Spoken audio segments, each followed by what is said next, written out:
नमस्कार मित्रांनो, चांगलं न्यूज चॅनलमध्ये आपलं स्वागत आहे. मित्रांनो, नाशिक जिल्ह्यातून एक महत्त्वाची बातमी घेऊन आलेलो आहोत. गेल्या 2 दिवसापासून नाशिक जिल्ह्यात मुसळधार पाऊस सुरू आहे. मुसळधार पावसाने आणि गंगापूर धरणातून पाण्याचा विसर्ग सुरू असल्याने गोदावरी नदी पात्रामध्ये पूरदृश्य परिस्थिती निर्माण झालेली आहे. गंगापूर धरणातून आज दुपारी 12 वाजता एकूण 500 क्युसेक्सने विसर्ग सोडण्यात आलेला आहे. तर दुपारी 3 वाजता एकूण 1000 क्युसेक्सने विसर्ग करण्यात येणार आहे. तसेच पावसाचा जोर कायम असल्यास टप्प्याटप्प्याने विसर्ग वाढवण्यात येणार असल्याची माहिती प्रशासनाने दिलेली आहे. विसर्गामुळे पाण्याचं प्रमाण पण भरपूर वाढत आहे. गंगापूर धरणातून पाण्याचा विसर्ग सुरू असल्याने गोदावरी नदी पात्रामध्ये पुराची स्थिती निर्माण झालेली आहे. त्यातच रामकुंड येथे 29 वर्ष पर्यटक वाहून गेल्याची धक्कादायक घटना घडलेली आहे. 29 वर्ष पर्यटकांना शोधण्यासाठी प्रशासनाने शोध कार्य सुरू केलेले आहे. तर 3 वर्षाची मुलगी देखील पाण्यात पडली होती, मात्र तिला वाचवण्यात जीवनरक्षकांना यश आलेलं आहे. नांदूर-मधेश्वर धरणातून पाण्याचा विसर्ग सोडण्यात येत आहे. नांदूरसह इतर 5 गावांचा संपर्क तुटलेला आहे.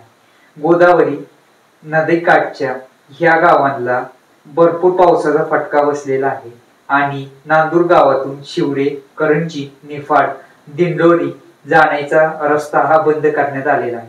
नाशिक जिल्ह्यात 2 दिवसापासून मुसळधार पाऊस सुरू असून गोदावरी नदीला यंदाच्या पावसाळ्यातला पहिलाच पूर आलेला आहे.